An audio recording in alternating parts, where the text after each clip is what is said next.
ना करो जी।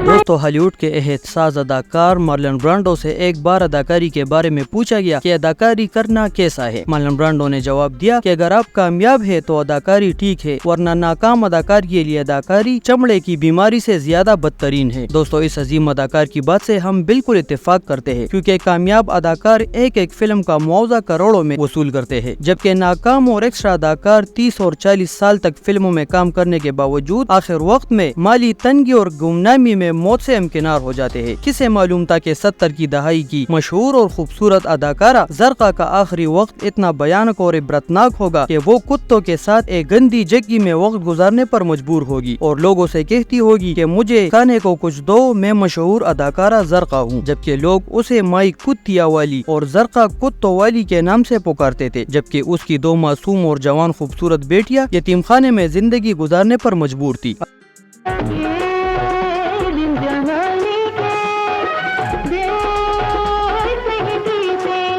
अदाकारा ज़रक़ा की जिंदगी की कहानी सिल्वर स्क्रीन के पीछे की तारीकियों और गुमनामी और साजिशों को आश्कारा करती है। 50 से ज्यादा फिल्मों में काम करने वाली ज़रक़ा ने किस तरह शबाब स्टूडियो के मालिक और मशहूर हिदायतकार नजर शबाब के धोखे में आकर ऐन उरूज में उससे शादी करके अपने कैरियर को बर्बाद कर दिया और तलाक मिलने के बाद 2 बेटियों की कफालत के लिए हर वो काम करने पर मजबूर हुई जिसे सुनकर रोंगटे खड़े हो जाते हैं।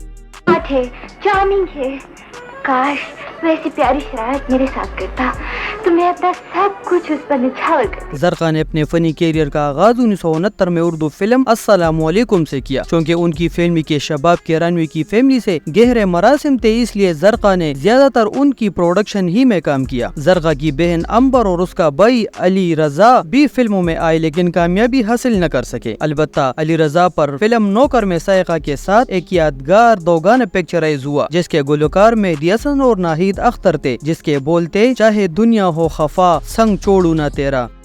दुनिया हो खफा संग छोड़ू ना तेरा, मेरा फैसला क्या है तेरा फैसला। अगरचे ज़रक़ा सफ़ेउल की अदाकारा तो न बन सकी, अलबत्ता उसे यादगार और कामयाब फिल्मों में काम करने के मौके मिले, जिनमें 1970 की इंसान और आदमी और रंगीला, 1971 की इंसाफ और कानून और अल आसिफा, 1972 की जापानी गुड्डी, मन की जीत और दौलत और दुनिया वगैरह शामिल है। 1973 में ज़रक़ा सपोर्टिंग किरदारों में इंतहाई मसरूफ थी और इसी साल उसकी 9 फिल्में रिलीज हुई, जिनमें आर पार, बेईमान, नया रिश्ता, पर्दे में रहने दो, डाकूते इंसान, दामन और चिंगारी, गीला और मुनव्वर ज़रीफ वगैरह काबिल ज़िक्र फिल्में हैं। 1974 में ज़रक़ा की शोहरत का ये आलम था कि वो इसी साल 12 फिल्मों में मंजर-ए-आम पर आई, जिनमें शहंशाह, अल्लाह मेरी तौबा, टाइगर गैंग, आबरू, तुम सलामत रहो, पर्दा न उठाओ, ईमानदार, आईना और सूरत, खतरनाक और सच्चा झूठा काबिल ज़िक्र फिल्में हैं।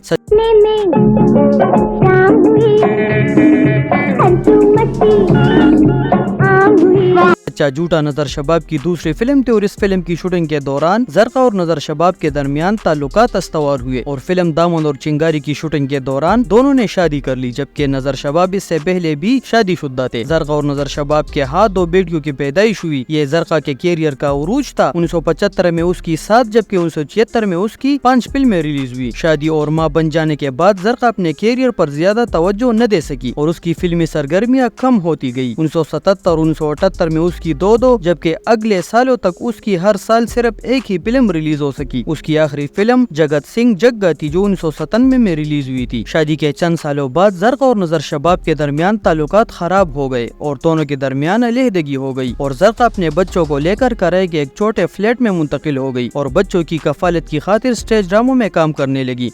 घर की जिम्मेदारी, अखराजात और टेंशन की मारी ज़रक़ा ने ड्रग्स लेना शुरू कर दी और वो मुकम्मल तौर पर मनशियात की आदी हो गई। उसकी हालत देखकर उसके भाई अली रजा ने दोनों बांजियों को अपने घर मुंतकिल कर दिया और कुछ अरसे बाद यतीम खाने में दाखिल करवा दिया, जबकि ज़रक़ा खाना बदोशों के साथ जग्गियों में रहने लगी और कुत्तों के साथ जिंदगी गुजारने लगी और कुछ अरसे बाद माई कुत्तिया वाली के नाम से मशहूर हो गई। लोगों को ये पता ही नहीं था कि गोद में कुत्तों को उठाए दर बदर फिरने वाली ये पागल औरत कभी रंगीन دنیا کی بس ہی ہوا کرتی تھی، اور ایک دن اسی حالت میں زرقا نے گمنامی میں جان دے دی۔ کہتے ہیں کہ چند خانہ بدوشوں نے اس کی میت ریڑھی پر ڈال کر دفن کر دی۔ نظر شباب نے کبھی اپنی 2 بچیوں کو یتیم خانے سے نکالنے اور انہیں اپنانے کی کوشش نہیں کی، اور آج ان کا بھی کوئی پتہ نہیں کہ وہ کس حال میں ہے۔ دوستو، اس طرح کی معلوماتی ویڈیوز کے اپڈیٹس کے لیے ہمارے چینل کو ضرور سبسکرائب کریں۔